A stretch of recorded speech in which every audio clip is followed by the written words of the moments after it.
Hi students, ಎಲ್ಲರಿಗೂ SSLC friend YouTube ಚಾನಲ್ಗೆ ಸ್ವಾಗತ. ಯಾರ್ಯಾರು ಇನ್ನೂ ನಮ್ಮ ಚಾನಲ್ನ ಸಬ್ಸ್ಕ್ರೈಬ್ ಮಾಡ್ಕೊಂಡಿಲ್ಲ ಬೇಗ ಸಬ್ಸ್ಕ್ರೈಬ್ ಮಾಡ್ಕೊಳ್ಳಿ. ನಾನೀಗ ಆಲ್ರೆಡಿ ಮಾಡೆಲ್ ಕ್ವಶನ್ ಪೇಪರ್ 1 ಎಲ್ಲ ಸಬ್ಜೆಕ್ಟ್ದೂ ನನ್ನ ಚಾನಲಲ್ಲಿ ಹಾಕಿದ್ದೀನಿ. ಯಾರ್ಯಾರು ಇನ್ನೂ ನೋಡಿಲ್ಲ ಬೇಗ ಹೋಗಿ ನೋಡಿ. ವಿಡಿಯೋ ಇಷ್ಟ ಆದರೆ ಲೈಕ್ ಮಾಡ್ಕೊಳ್ಳಿ. ಇವಾಗ ನಾನು ಥರ್ಡ್ ಲ್ಯಾಂಗ್ವೇಜ್ ಹಿಂದಿದು ಮಾಡೆಲ್ ಕ್ವಶನ್ ಪೇಪರ್ 2 ಮಾಡ್ತಾಯಿದ್ದೀನಿ, ನೋಡ್ಕೊಳ್ಳಿ. ಈಗ ಆಲ್ರೆಡಿ ಇಂಗ್ಲೀಷ್ ಮತ್ತು ಕನ್ನಡ ಹಾಕಿದ್ದೀನಿ. ಮ್ಯಾಥ್ಸ್, ಸೈನ್ಸ್, ಸೋಷಿಯಲ್ 3 ಹಾಕ್ತೀನಿ. ಇವಾಗ ಹಿಂದಿ ಮಾಡ್ತಾಯಿದ್ದೀನಿ, ನೋಡ್ಕೊಳ್ಳಿ. ಯಾರ್ಯಾರು ಚಾನಲ್ನ ಸಬ್ಸ್ಕ್ರೈಬ್ ಮಾಡ್ಕೊಂಡಿಲ್ಲ ಬೇಗ ಸಬ್ಸ್ಕ್ರೈಬ್ ಮಾಡ್ಕೊಳ್ಳಿ. ಫಸ್ಟು ಆಪ್ಷನ್ ಇರುತ್ತೆ, 8 ಕ್ವಶನ್ಸು ಆಪ್ಷನ್ದೇ ಇರುತ್ತೆ. 4 ಆಪ್ಷನಲ್ಲಿ ಒಂದು ಆನ್ಸರ್ ಬರೀಬೇಕು, ಅವರೇ ಆಪ್ಷನ್ ಕೊಟ್ಟಿರ್ತಾರೆ, ನೋಡ್ಕೊಳ್ಳಿ. ನೆಕ್ಸ್ಟು ಅನುರೂಪ್ತ, ಕನ್ನಡದಲ್ಲಿ ಇರೋ ಥರನೇ ಇದು ಕೂಡ. ಅನುರೂಪ್ತ ಬಂದುಬಿಟ್ಟು 4 ಮಾರ್ಕ್ಸ್ಗಿರುತ್ತೆ. ಫಸ್ಟ್ ಅವರು ಒಂದು ವರ್ಡ್ ಕೊಟ್ಟಿರ್ತಾರೆ, ಅದಕ್ಕೆ ಆನ್ಸರ್ನ ಅವರೇ ಕೊಟ್ಟಿರ್ತಾರೆ. ಥರ್ಡಲ್ಲಿ ಒಂದು ವರ್ಡ್ನ ಕೊಡ್ತಾರೆ, ಅದಕ್ಕೆ ಆನ್ಸರ್ ನಾವು ಬರೀಬೇಕು. ನೋಡಿ, ಜಲಾಲುದ್ದೀನ್ ಅಂತರಂಗ ಮಿತ್ರ, ಶಂಸುದ್ದೀನ್ ಚಚೇರೆ ಬಾಯಿ. ನೋಡಿ, ಈ ಥರ ಆನ್ಸರ್, ಓಕೆನಾ? ಅದಕ್ಕೆ ಸಂಬಂಧಪಡೋ ಥರ ನೀವು ಬರೀಬೇಕು, ಅದು ಆನ್ಸರ್ ಕರೆಕ್ಟ್ ಆಗುತ್ತೆ. ನೆಕ್ಸ್ಟು 4 ಮಾರ್ಕ್ಸ್ ಬರುತ್ತೆ. ಈಸಿಯಾಗಿ ಒಂದು ವಾಕ್ಯದಲ್ಲಿ ಬರೆದ್ರೆ ಮೀನ್ಸ್, ಇವಾಗ ನೋಡ್ಕೊಳ್ಳಿ, ಒಂದು ವಾಕ್ಯ ಪ್ರಶ್ನೆಗಳು ಬರೀ 4 ಇರುತ್ತೆ. ನಿಮಗೆ ಈಸಿ ಅನಿಸುತ್ತೆ, ಬಟ್ ಒಂದು ವಾಕ್ಯದ ಇನ್ನೂ ಸ್ವಲ್ಪ ಕೊಡಬೇಕಿತ್ತು, ಬಟ್ 4 ಮಾರ್ಕ್ಸ್ಗೆ ಕೊಟ್ಟಿದ್ದಾರೆ, ಈಸಿಯಾಗಿ ಬರಿಬೋದು, ನೋಡ್ಕೊಳ್ಳಿ. ನೆಕ್ಸ್ಟು 2 ಮಾರ್ಕ್ಸ್ದು 16 ಮಾರ್ಕ್ಸ್ ಬರುತ್ತೆ. 8 ಕ್ವಶನ್ಸ್ ಇರುತ್ತೆ. ಒಂದು ಕ್ವಶನ್ಗೆ 2 ಮಾರ್ಕ್ಸ್ ಅನ್ನೋ ಥರ ಕೊಟ್ಟಿರ್ತಾರೆ. ನೋಡಿ, 2 ಮಾರ್ಕ್ಸ್ ಕ್ವಶನ್ಸಲ್ಲಿ ಒಂದು 30 ಇದೆ. ಆ 30 ಕ್ವಶನ್ನು ನಾನು ಬಿಡ್ತೀನಿ, ಒಂದು ವಿಡಿಯೋ ಮಾಡಿಬಿಟ್ಟು ನಾನೇ ರೆಡಿ ಮಾಡಿದ್ದೀನಿ. ನಿಮಗೆ ಅದು ಎಕ್ಸಾಮಿಗೆ ಬರುತ್ತೆ, ನೋಡ್ಕೊಳ್ಳಿ. ನೆಕ್ಸ್ಟು 3 ಮಾರ್ಕ್ಸ್ದು ನೋಡಿ, ಕ್ವಶನ್ ಕೊಟ್ಟಿದ್ದಾರೆ. 9 ಕ್ವಶನ್ಸ್ ಇರುತ್ತೆ. 3 ಮಾರ್ಕ್ಸ್ ಬರೋ ಅಂಥದ್ದು 27 ಮಾರ್ಕ್ಸ್ ಅಲ್ಲೇ ಬರುತ್ತೆ ನಿಮಗೆ. ಈ 3 ಮಾರ್ಕ್ಸ್ದನ್ನು ಕಲಿತ್ರೆ ಸಾಕು, ನೀವು ಆರಾಮಾಗಿ ಪಾಸ್ ಆಗ್ತೀರಾ.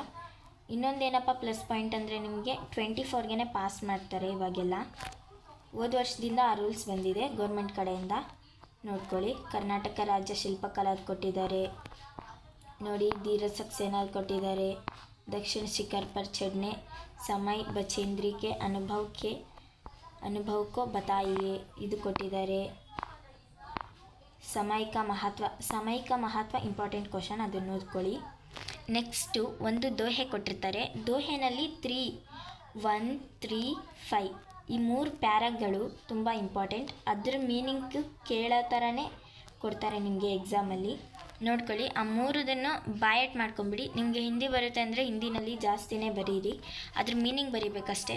ನೆಕ್ಸ್ಟು ಕನ್ನಡದಲ್ಲಿ ಅನುವಾದ ಮಾಡೋದು, ಅಥವಾ ನಿಮ್ಮ ಒಂದು ಇಂಗ್ಲೀಷಲ್ಲಿ ಅನುವಾದ ಮಾಡ್ತಿರೋ ಕನ್ನಡದಲ್ಲಿ ಅನುವಾದ ಮಾಡ್ತಿರೋ ನಿಮ್ಮ ಇಷ್ಟ, ಅದು ನೋಡ್ಕೊಳ್ಳಿ. ಇಲ್ಲಿ कर्नाटक में कन्नड़ भाषा बोली जाता है और इसकी राजधानी बेंगलुरु है. यहाँ देश विदेश के लोग आकर ಬಸ್ ಗಯೇ ಹೈ. ಕರ್ನಾಟಕದಲ್ಲಿ ಕನ್ನಡ ಭಾಷೆಯನ್ನು ಮಾತನಾಡುತ್ತಾರೆ. ಬೆಂಗಳೂರು ಇದರ ರಾಜಧಾನಿಯಾಗಿದೆ. ಇಲ್ಲಿ ದೇಶ ವಿದೇಶಗಳಿಂದ ಜನರು ಬಂದು ನೆಲೆಸಿದ್ದಾರೆ. The Kannada language is spoken in Karnataka. It's capital is Bangalore. People from all over the country and ಅಬ್ರೋಡ್ have come and settled here. ನೋಡಿ, ನೀವು ಕನ್ನಡದಲ್ಲಾದರೂ ಅನುವಾದ ಮಾಡಿ ಬರೀಬೋದು, ಇಂಗ್ಲೀಷಲ್ಲಾದರೂ ಬರೀಬೋದು. ನಿಮಗೆ ಕನ್ನಡ ಈಸಿ ಅಂದರೆ ಕನ್ನಡದಲ್ಲಿ ಬರೀರಿ, ಇಂಗ್ಲೀಷ್ ಈಸಿ ಅಂದರೆ ಇಂಗ್ಲೀಷಲ್ಲಿ ಬರೀರಿ. ನೆಕ್ಸ್ಟು 4 ಮಾರ್ಕ್ಸ್ದು ಬಸಂತ್ ಏಕ್ ಇಮಾನ್ದಾರ್ ಲಡ್ಕಾ ಹೈ, ಇದನ್ನು ಓದ್ಕೊಳ್ಳಿ. ಇದು ಮತ್ತು ಕರ್ನಾಟಕ ಶಿಲ್ಪಕಲಾ, ಅದು ಇದೆರಡನ್ನೂ ಓದ್ಕೊಳ್ಳಿ. ಇದೆರಡರಲ್ಲಿ ಈ 2 ಪಾಠದಲ್ಲಿ 6 ಕೊಟ್ಟಿರ್ತಾರೆ, ನೀವು ಯಾವುದಾದ್ರೂ ಬರೀಬೋದು. ಬಟ್ ಅದೆರಡು ಕ್ವಶನ್ಸ್ ಇಂಪಾರ್ಟೆಂಟು. ಯಾವುದ್ಯಾವುದಂದರೆ ಕರ್ನಾಟಕಕ್ಕೆ ಶಿಲ್ಪಕಲಾ, ಆಮೇಲೆ ಬಸಂತ್ ಏಕ್ ಇಮಾನ್ದಾರ್ ಲಡ್ಕಾ ಹೈ. ನೆಕ್ಸ್ಟು ಪೊಯಮ್, ನಿಮಗೆ ಫಸ್ಟಿಂದನೂ ನಿಮ್ಮ ಟೀಚರ್ಸ್ ಹೇಳ್ಕೊಂಬಂದಿರ್ತಾರೆ, ಅಸಫಲ್ತ. ಈ ಪೊಯಮ್ ಓದ್ಕೊಂಡ್ರೆ ಸಾಕು, ನಿಮಗೆ 4 ಮಾರ್ಕ್ಸ್ ಬರುತ್ತೆ. ಯಾವುದೇ ಟೆನ್ಷನ್ ಬೇಡ, ಆರಾಮಾಗಿ. ಅದರಲ್ಲಿ ಒಂದೇ ಪ್ಯಾರಾ ಕೊಡೋದು, ಅದು ಎಲ್ಲ ಪ್ರಿಪ್ರೇಟ್ರಿನಲ್ಲೂ ಕೊಡ್ತಾರೆ, ಆಮೇಲೆ ಫುಲ್ ಫೈನಲ್ ಎಕ್ಸಾಮ್ವರೆಗೂ ಅದೇ ಕ್ವಶನ್ ಇರುತ್ತೆ. ಯಾವುದಂದರೆ ಇದು ಕಂಠಪಾಠ ಪದ್ಯ ಬಂದುಬಿಟ್ಟು ಅಸಫಲ್ತಾನೇ ಇರುತ್ತೆ, ನೋಡ್ಕೊಳ್ಳಿ. ನೆಕ್ಸ್ಟು ಒಂದು ಪ್ಯಾರಾಗ್ರಾಫ್ ಕೊಟ್ಟಿರ್ತಾರೆ. ಆ ಪ್ಯಾರಾಗ್ರಾಫ್ನ ಓದ್ಬಿಟ್ಟು ಕೆಳಗಡೆ 4 ಕ್ವಶನ್ಸ್ ಕೊಡ್ತಾರೆ, 1 ಮಾರ್ಕ್ದು. ಆ 4 ಕ್ವಶನ್ಗೂ ಆ ಪ್ಯಾರಾದಲ್ಲೇ ಆನ್ಸರ್ ಇರುತ್ತೆ. ಅದನ್ನ ನೋಡಿಕೊಂಡು ನೀವು ಬರೀಬೇಕು ಅಷ್ಟೇ. ತುಂಬ ಈಸಿ 4 ಮಾರ್ಕ್ಸ್ ತೆಗೆಯೋದು. ನೆಕ್ಸ್ಟ್ ನೋಡ್ಕೊಳ್ಳಿ. ನೆಕ್ಸ್ಟು ನಿಬಂಧ ನೋಡಿ. ಕೇಲೋಂಕ ಮಹತ್ವ.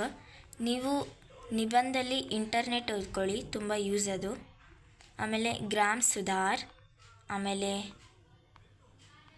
Mobile phone.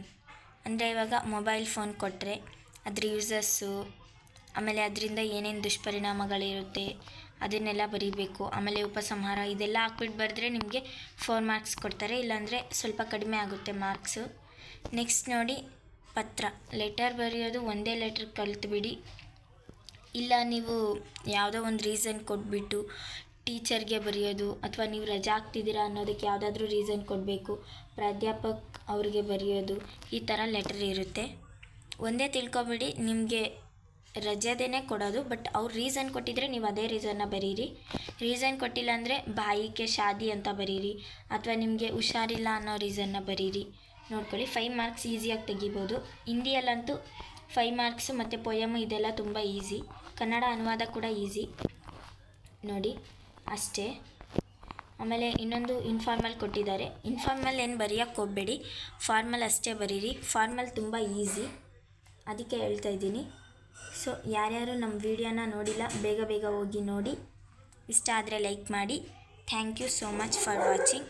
ಹಿಂಗೆ ನಮ್ಮನ್ನು ಸಪೋರ್ಟ್ ಮಾಡ್ತಾಯಿರಿ. ಸೊ ಎಲ್ಲರಿಗೂ ಪ್ರಿಪ್ರೇಟ್ರಿ ಎಕ್ಸಾಮ್ಗೆ ಆಲ್ ದ ಬೆಸ್ಟ್. ನಾನು ಈ ಥರ ಕ್ವಶನ್ಸ್ ಕೊಡ್ತಾನೆ ಇರ್ತೀನಿ. ನೀವು ನಮ್ಮ ಚಾನಲ್ನ ಸಬ್ಸ್ಕ್ರೈಬ್ ಮಾಡ್ಕೊಳ್ಳಿ, ನಿಮಗೆ ನೋಟಿಫಿಕೇಷನ್ ಥರ ಬರುತ್ತೆ. Thank you for watching.